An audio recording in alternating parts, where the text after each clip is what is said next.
therefore, in order to do that, we can compromise in some points and can make any efforts to solve the concern that you might have. And yeah, Luis can answer other concerns you have. My name is Louis Brown. I'm the project manager for this construction of the Four Heads Dam.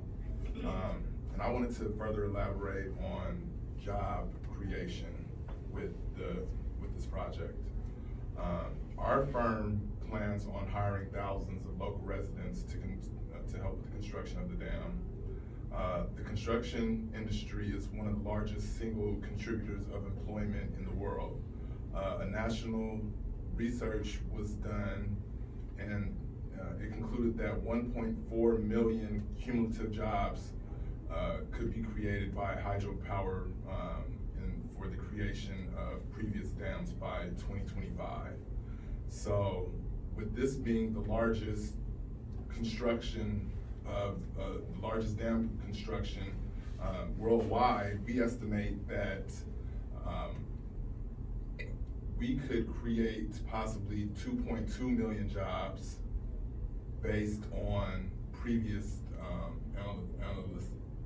analyzing previous data from other dam constructions. Our research has also shown that in secondary industries outside of construction, that another 200,000 jobs could be created in economic sectors such as tourism, such that Takao was speaking about, the boating, fishing industry, farming, agricultural industry, and additional government sectors that would be needed to support during the project construction.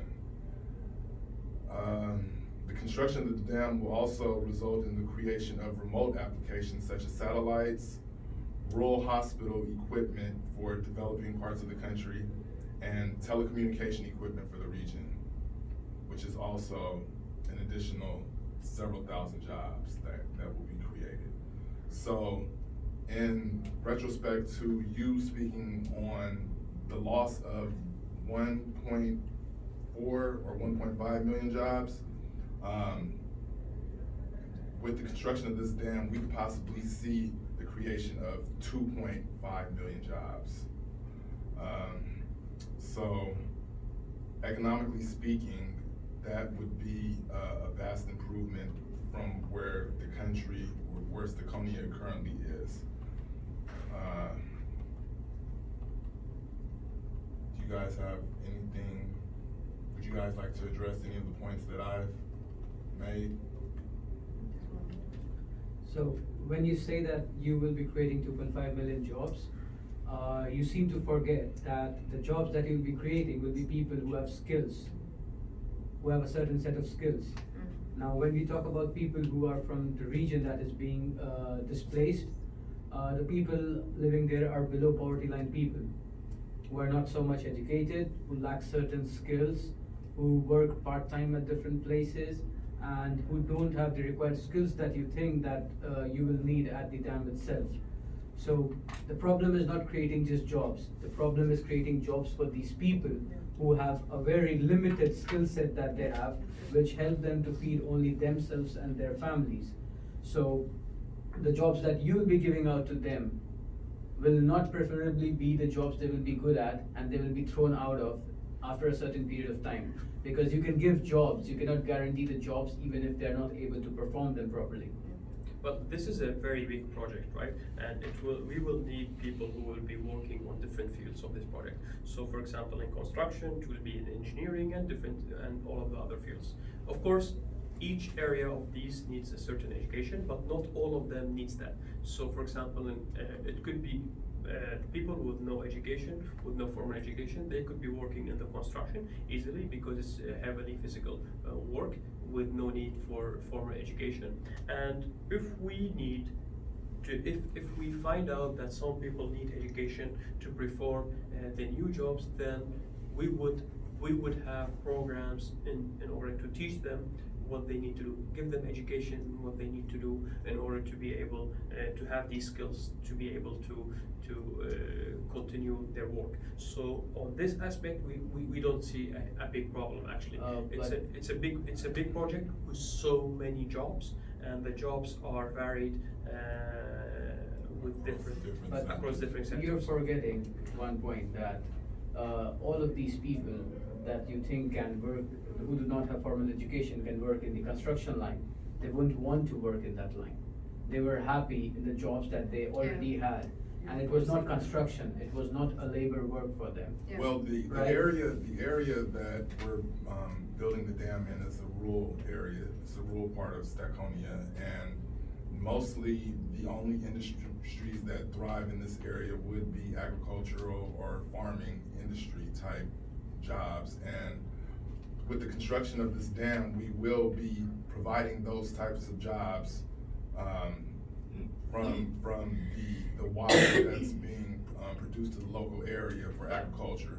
So it won't be that they will lose these jobs.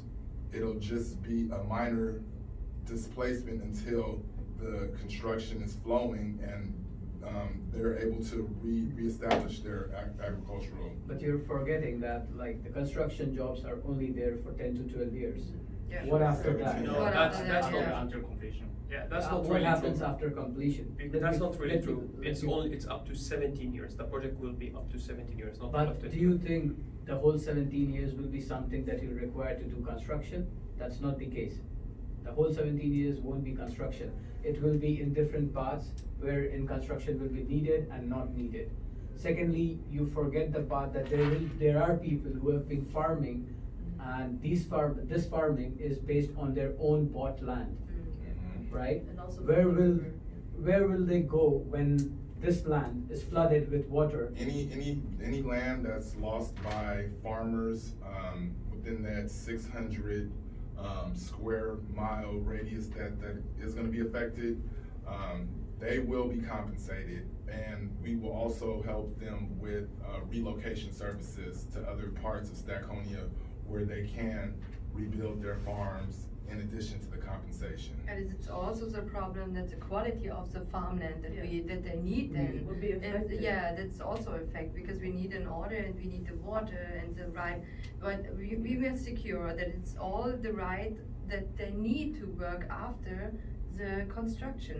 Well, Then the they can construction working on it. construction of the dam actually supports, agricultural and expansion of farmland. Yeah, but- It allows the local community to be able to transport water to different parts that were not able to receive the water, which is needed for agriculture and farming. Yeah, but in terms of building this dam, you're also cutting the flow of the rivers, which naturally stream up and down. And those vegetations and those crops that are being grown along that area that are actually being sustained by the rivers are being shut down because you are building the dam.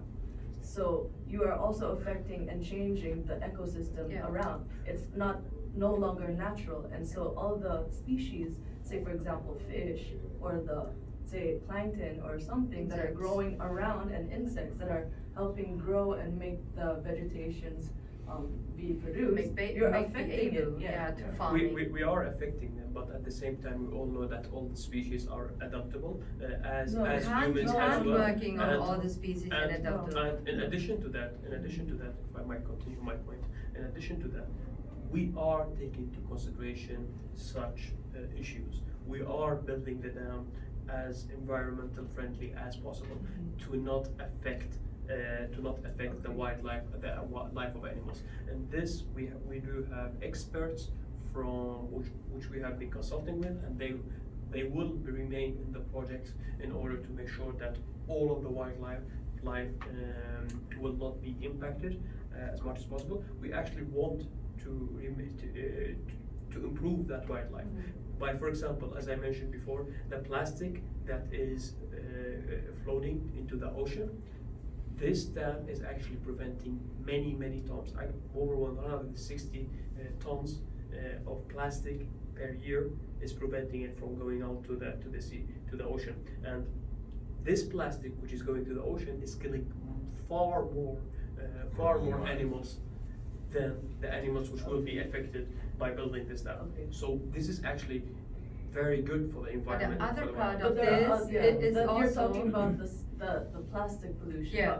but we are talking about the vegetation and the livestock and the ecosystem that have already been built and have lived and grown and overseen.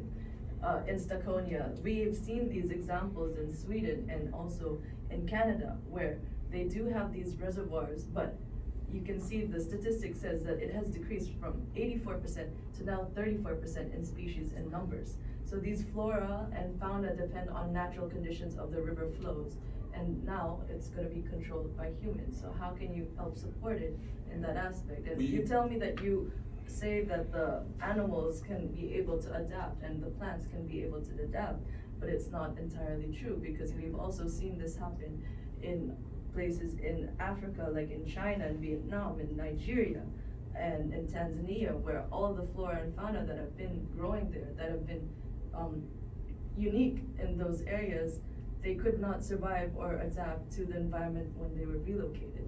Many of the previous dam constructions, they didn't take into consideration preservation of the wildlife and the ecosystem. So us being sustainably focused in our construction, the wildlife and the ecosystem that we will directly be affecting, we're gonna initiate different projects to help preserve it as much as possible, possibly relocate it to other parts of the river where it can thrive and continue to flourish. So we're handling this in the most sustainable, eco-friendly possible way that we can. And my main concern is this Staconian River dolphin. So we are already putting them in danger and maybe also to extinction. So if their natural habitat is in our own rivers, how are you gonna protect them from being able to survive and adapt in another area? Maybe transport them to another part of the river.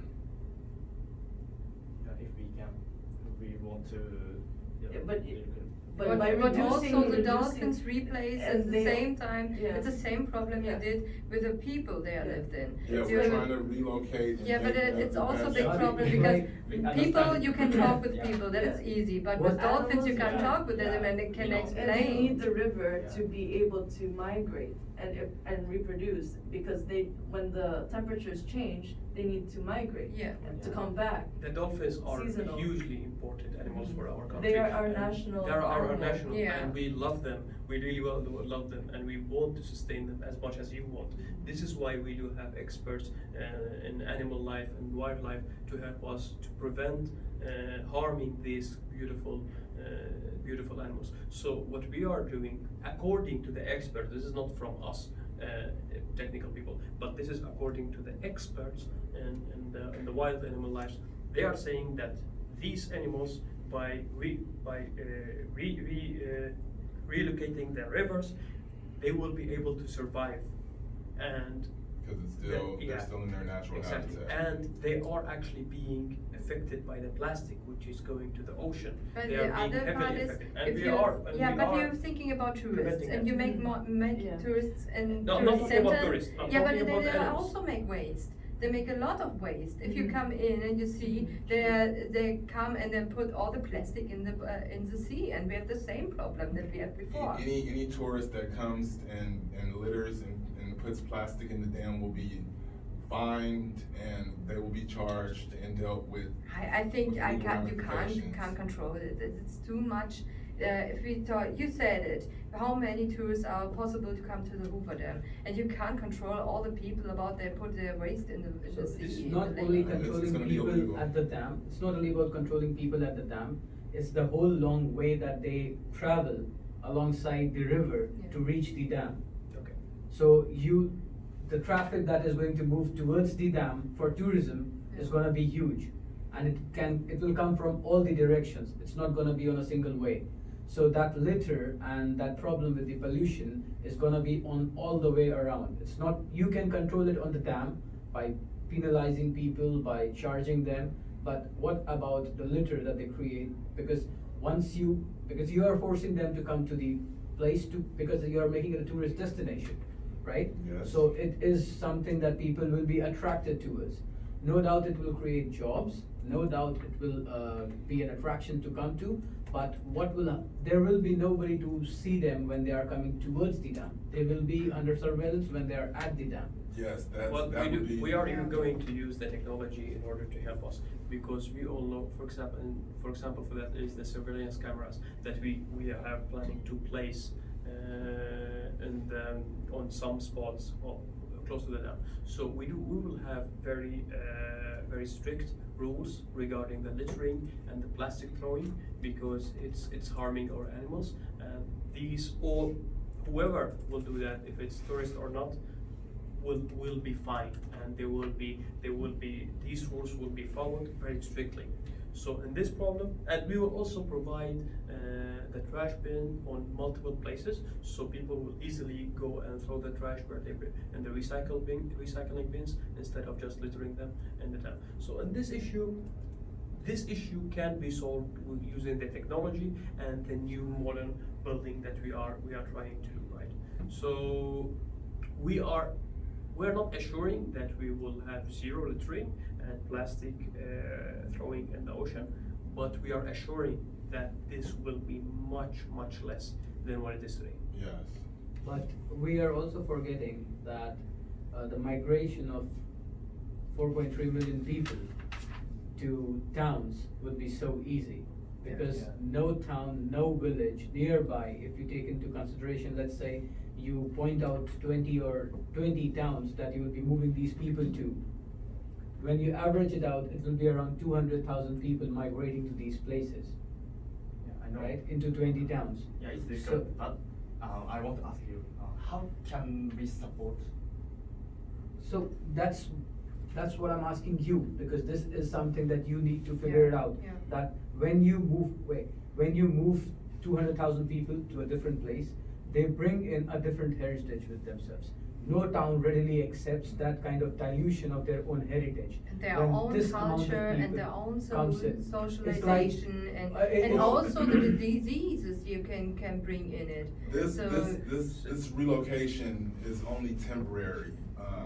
No, I think what we are meaning, actually, we are seeing this as a benefit. We are seeing this as a great advantage for the people, because all of us, we are not moving them out of the country. We are moving these people into different towns close by these towns. So a lot of them, they have relationships with the towns. But and you they- are the destroyed the community. Yes. the people, These towns are and if I Do may you think- continue my statement, then I would be very thankful for you guys. So mixing this, having this great diversity in these towns, this will lead to even better mixture of our country, and people will be. We do have an integration program for these people. We are not going to take these people and displace them and throw them without no service. We do have, as mentioned before, an integration program which is run by experts, which has been consulting for the government for a long time. So this is why we believe that this is a great opportunity for the people. But the points that you're missing out is, no town has the infrastructure readily Yeah. available for the migration At of this these many moment, people. At this moment, yeah. And we This is a actually know. This is a progressive build. We're gonna. We actually know that once a lot of migration happens, the people who originally are from the community are not happy, because people from different places come, take Mhm. over their jobs, take over their Yeah. lives, and this is something that the whole world is facing right now. Yeah. For example, different countries are having different problems because of this. People immigrating to the countries without proper visas or anything. What happens is the jobs that are for the local people are taken away by someone who is not from that place. So that happens. What do you think will happen when you migrate 200,000 people? Well, that's On why an we average. have secondary industries that will be thriving because of this project. We have different industries that will employ these migrants from other towns. And you also have to consider the transformation from a rural area to a more metropolitan area. These these smaller rural patches will now combine to create larger metropolitan cities, which supports economic growth and GDP growth for the entire country as a whole.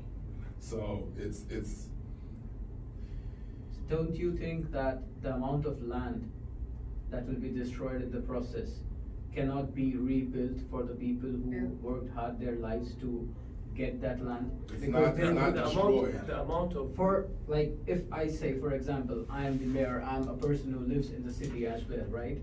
I have my entire life saving, I built a house, I bought my own land, I'm doing farming, I'm doing certain other stuff to get along with my life. Once the dam is built, I lose everything.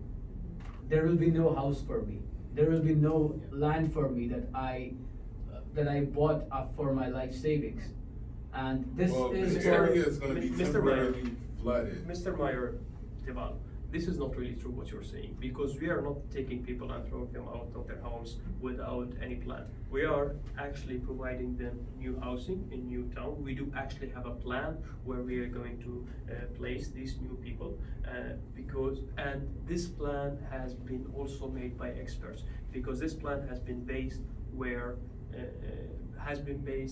on towns that need new inhabitants, that need more inhabitants. But I think Because also it's this interesting will- that this will- the people that are living there need also the participation rights in this plan.